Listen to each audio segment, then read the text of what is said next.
사무엘상 6장 19절로 7장 2절까지의 말씀입니다. 사무엘상 6장 19절로 7장 2절까지의 말씀입니다.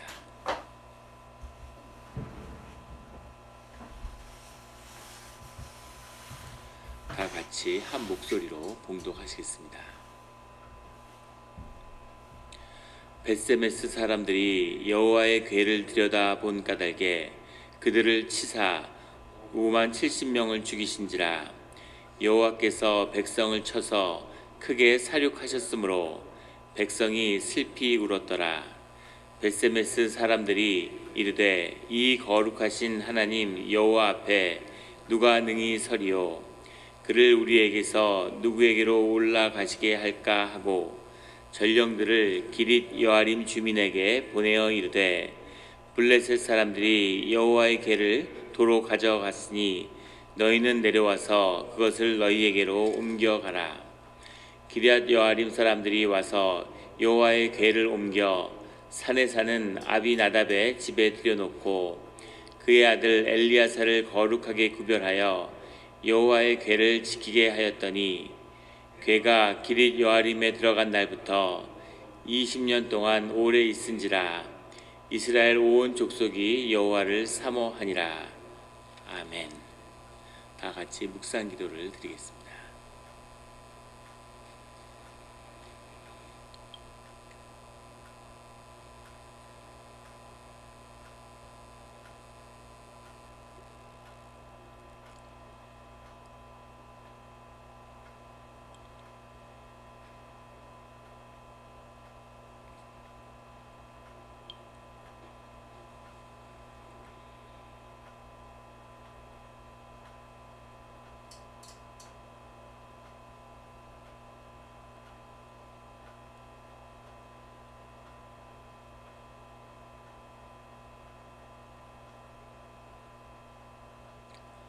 하나님 아버지 감사합니다.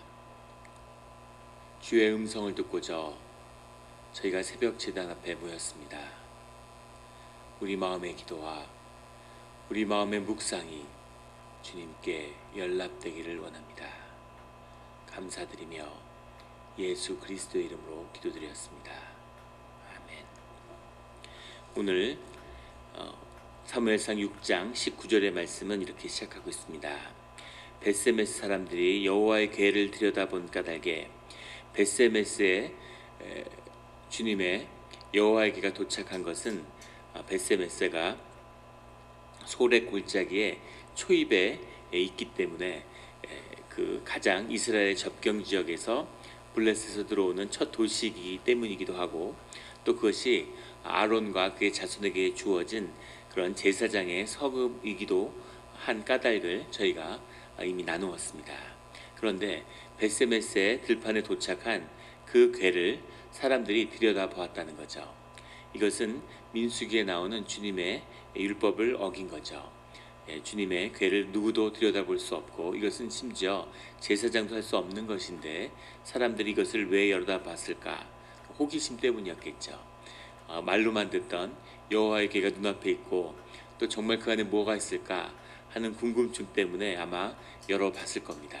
하지만 그런 호기심 때문이든 또는 궁금증 때문이든 또는 율법에 대한 무지 때문이건 그것을 열어본 그 대가는 주님이 그들을 치시는 그런 역사가 일어났다는 거죠. 5만 70명을 죽이신지라. 5만이라는 것은 있는 판본도 있고 없는 판본도 있지만 있는 판본조차도 잘못된 표기가 아닐까 하는 것에 대부분 동의하고 있습니다. 그 이유는 뭐냐면 5만과 70, 이 중요한 그 숫자를 기록할 때마다 우리가 성경에서 보는데 똑같은 숫자를 반복하는 것이 히브루식 표기의 특징입니다. 히브루 리던던스라고 하는 히브루 문법의 특징인데, 어떤 정확한 숫자를 기입하기 위해서 두 번을 반복해서 적는 것이죠. 그런데 5만과 70을 어떻게 헷갈릴 수 있을까? 그런데 히브루로 보면 이 받침 하나의 차이입니다. 그래서 잘못 표기되지 않았을까 하는 것이고, 또 하나는 예루살렘이 전성기에 이르렀던 솔로몬 시대에도 7만 정도였다고 그렇게 예측하고 있죠. 그 당시에 고대 시대니까 아무리 사람이 대도시에 모여서 사는 지금과 같은 것이 아니죠. 그래서 가장 많을 때도 7만을 넘지 않았다고 합니다. 그런데 이 베세메스가 시골의 작은 동네인데 거기에 5만 명이 살 수가 없는 거죠. 그래서 70명이 죽었다고 하는 것이 정확한 표현일 것 같습니다. 주님이 치사 70명을 죽이신지라. 그 70명이 동네 애들이 와서 열어보고 이런 것은 아니었겠죠. 그 동네의 장로들이나 유력한 사람들이 와서 열어봤을 겁니다. 그런 사람들을 청하고 여호와의 개가 오지만 대부분의 사람들은 여호와의 개를 밖에서도 본 적이 없는 사람들이니까 그런 사람들이 와서 그것을 열어봤겠죠. 70명을 죽이신지라. 여호와께서 백성을 쳐서 크게 살육하셨으므로 백성이 슬피 울었더라. 블레셋에 있는 사람들도 여호와의 계를 때문에 재난을 입었는데 이제 다시 이스라엘로 돌아와서 이제 너무 좋고 환영하고 기쁘고 좋은 일만 있겠구나 했는데 처음 경험한 베세메스 사람들이 경험한 여호와의 괴는 그들이 70명이 죽는 것으로 나타났다는 겁니다.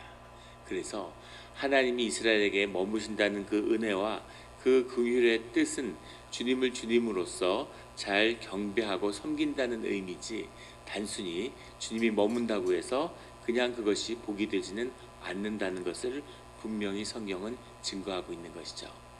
주님이 우리 가운데 머무시고 함께 하시는 것이 복의 근원이 되지만 그것은 우리가 주님에게 합당한 경배와 찬양을 드릴 때 그 예배를 드리는 자리에서 복의 문이 열린다고 하는 것을 보여주시는 겁니다.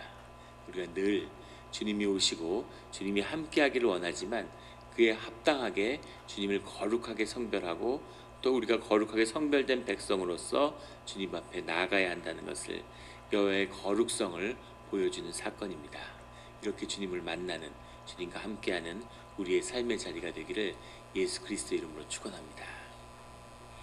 20절에 베세메스 사람들이 이르되 이 거룩하신 하나님 여호와 앞에 누가 능히 서리요 그를 우리에게서 누구에게로 올라가시게 할까 하고 주님 앞에 선다는 것은 예배의 모습이죠.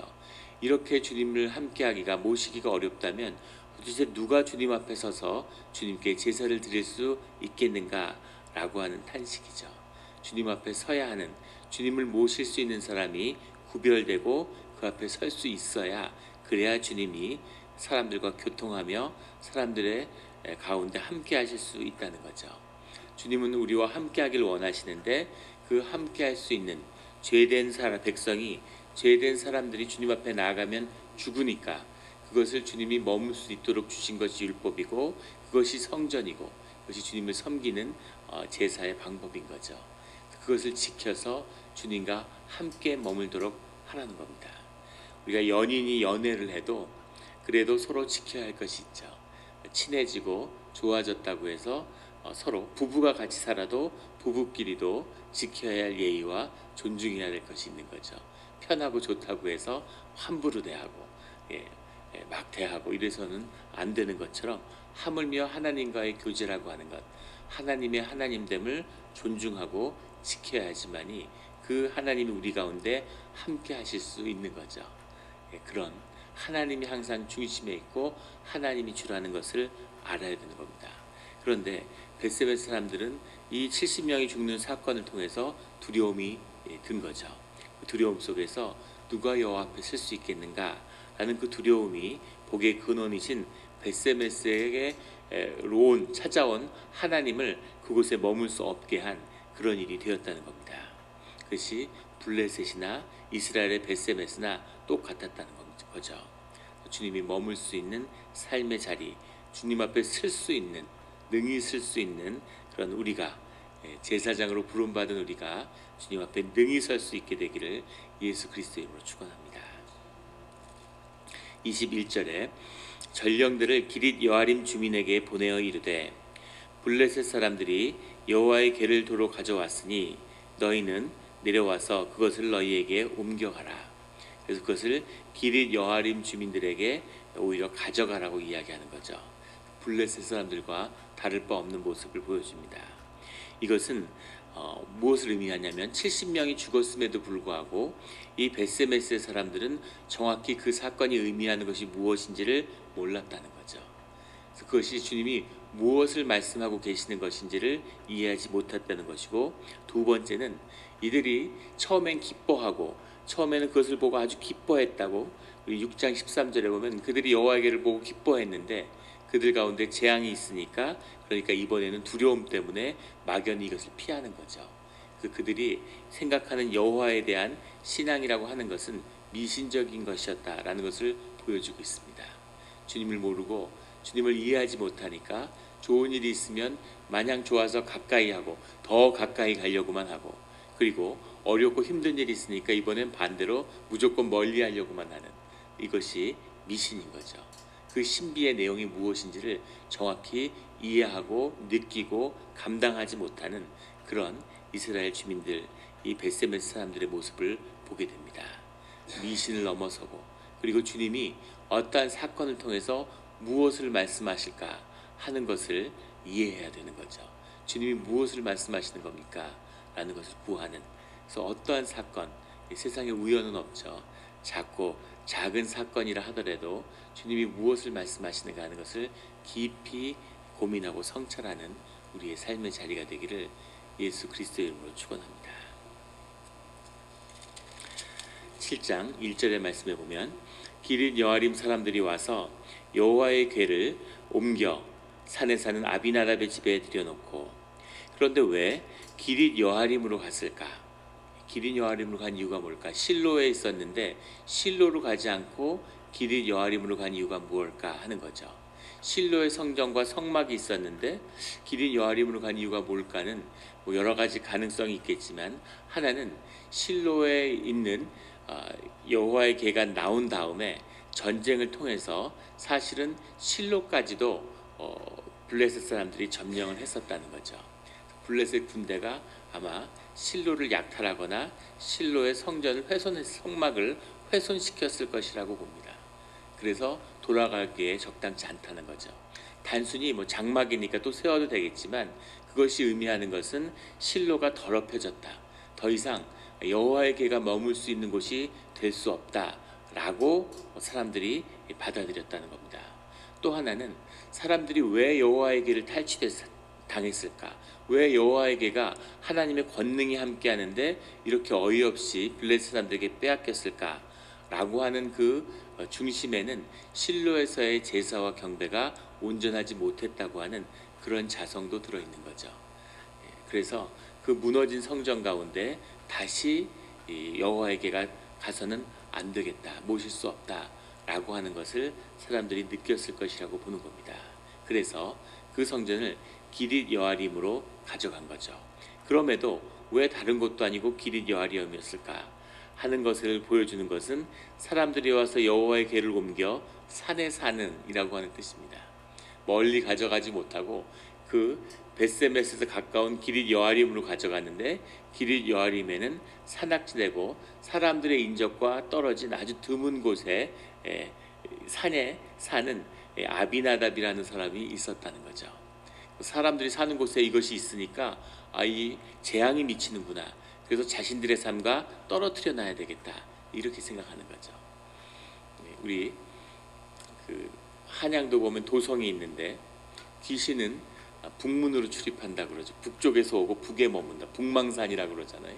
근데 그것은 신기한 것은 우리나라뿐 아니라 세계 모든 민족이 다 북쪽을 그런 신령과 신비가 머무는 곳으로 이해한다는 거죠.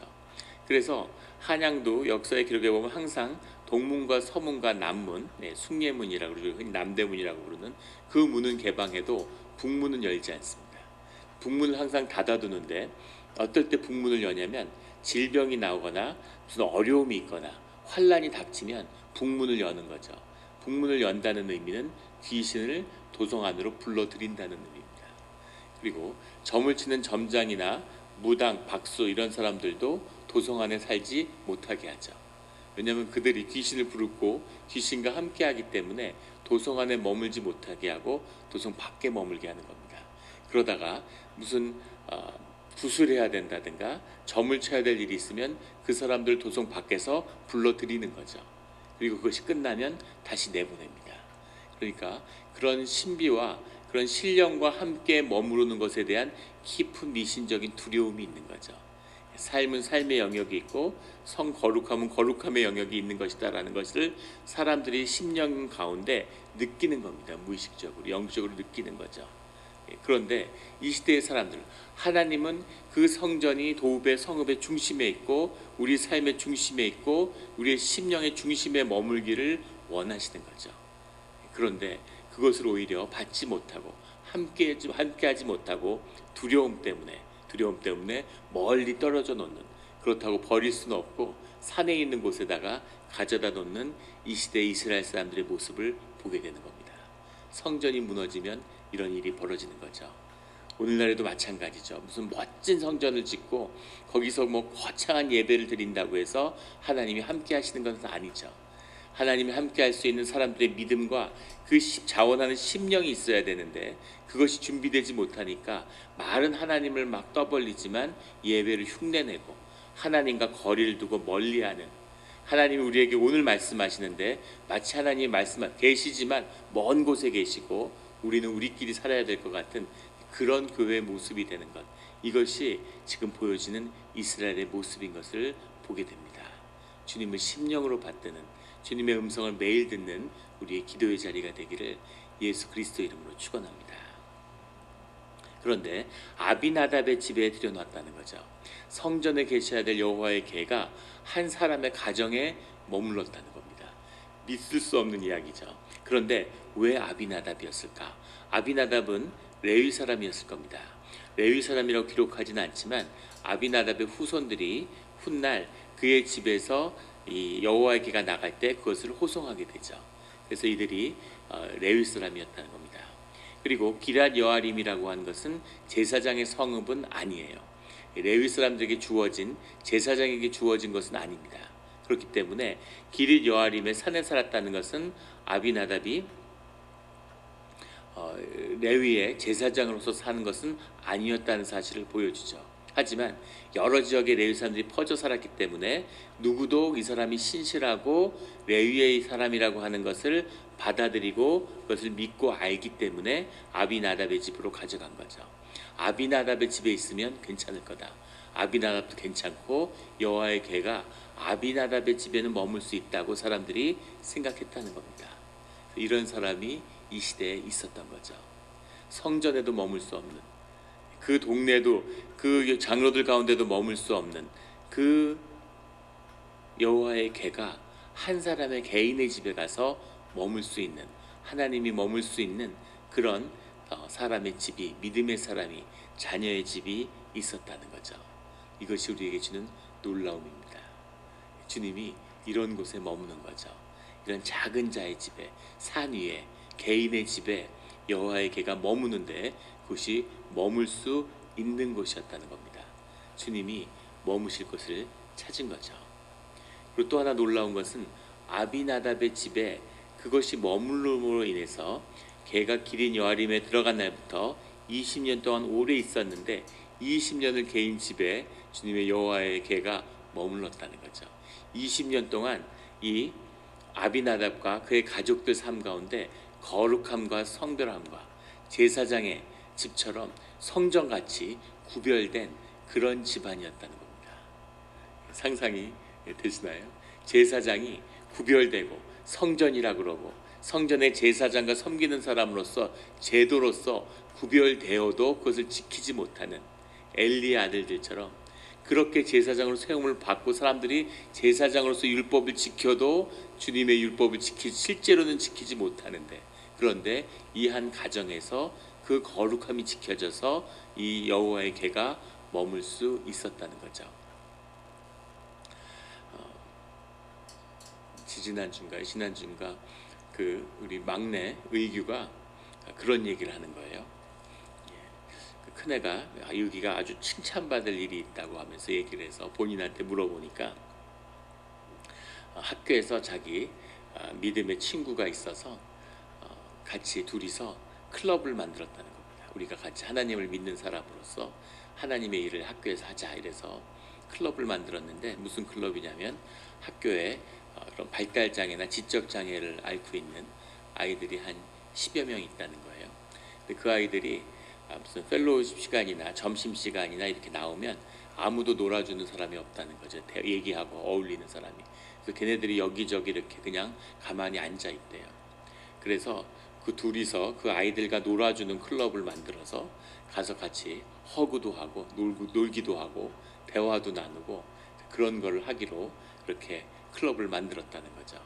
그래서 그걸 만드니까 또 주변에 있는 아이들이 또 뭐 신앙의 아이는 아닐지라도 좋은 뜻으로 도우려고 같이 또 어울려서 그 아이들을 이렇게 안아주고 어울리고 그런 시간을 갖는다고 그러더라고요. 그 얘기를 듣고 제가 얼마나 마음에 감사하고 기쁨이 있는지 정말 칭찬을 하고 하나님이 정말 기뻐하실 거다. 아빠도 너가 이렇게 자랑스럽고 기쁜데 하나님은 얼마나 기뻐하시겠냐 이렇게 이야기를 했습니다. 그리고 부끄럽지만 아빠가 중고등학교 때는 상상도 못했다 그런 일은. 그런 아이들에게 시선이 가고 그런 아이들 돌본다는 건 꿈도 못 꿨다고 너가 이렇게 훌륭한 내 아들이라는 게 믿어지지가 않는다 이렇게 칭찬을 해줬습니다. 그것이 하나님의 마음일 거라고 믿어요.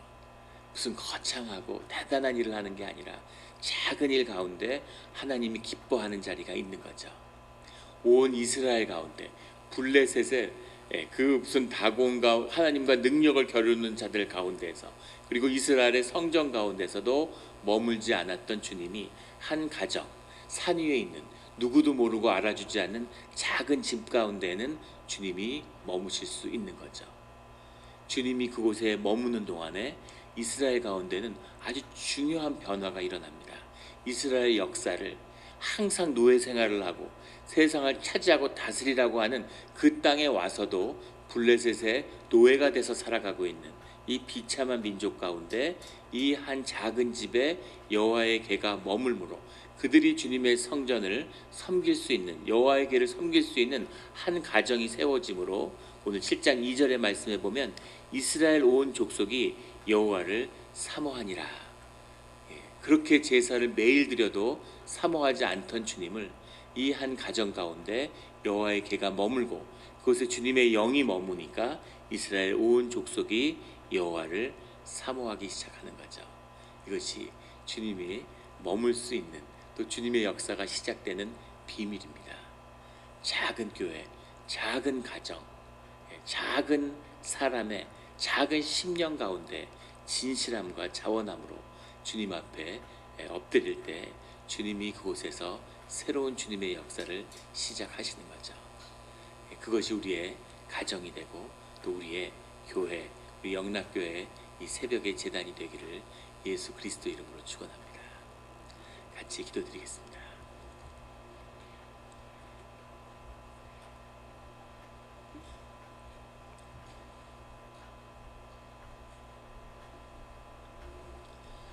하나님 아버지 감사합니다. 제단이 무너지고 성전이 무너지고 교회가 쓰러지는 이 시대에 주님이 머무실 곳이 없고 세상이 재앙이 가득한데 그것을 두려워하고 피하기만 할 뿐 그것 안에 계시는 주님이 말씀하시는 주님을 만나지 못하는 영접하지 못하는 오늘의 현실입니다. 하나님의 자녀들이 하나님을 믿는 자들이 세상의 희망이 되는 것이 아니라 조롱거리가 되는 주님이 함께 하시지 않기에 어떠한 삶의 능력도 나타나지 않는 주의 자녀가 세상에서 노예로 종으로 살아가는 왕같이 살라고 세우셨는데 종노릇을 하는 그런 시대입니다. 하지만 주님께서 늘 우리를 향한 구원의 그 끈을 놓지 않으시고 새로운 희망과 새로운 생명의 역사를 시작하신다는 것을 말씀하여 주시니 감사합니다. 주님, 아비나답의 집처럼 그 산 위에 있는 집처럼 여호와의 궤가 머물므로 주님의 말씀이 머물므로 우리의 삶에 우리의 심령이 우리의 기도하는 자리가 이 작은 교회가 주님의 성전이 되기를 원합니다. 주님의 말씀이 머무는 주님의 새로운 역사가 시작되는 주님이 함께함으로 그 성령이 풍성하여져서 주님을 사모하는 역사가 다시 시작되게 하여 주시옵소서. 그러한 자리, 그러한 일에 쓰임받는 누구도 모르고 그 누구도 알아주지 않지만 오직 하나님이 보시고 알아주시는 그 역사에, 그 생명의 자리에 서게 하여 주시옵소서. 우리 가운데 많은 기도의 제목이 있습니다. 그 모든 간구와 그 모든 기도가 주님이 우리와 함께 하실 때 주님 안에서 풀어지는 형통의 길이 열리는 기도의 자리가 되기를 원합니다. 감사하며 예수 그리스도 이름으로 기도드렸습니다.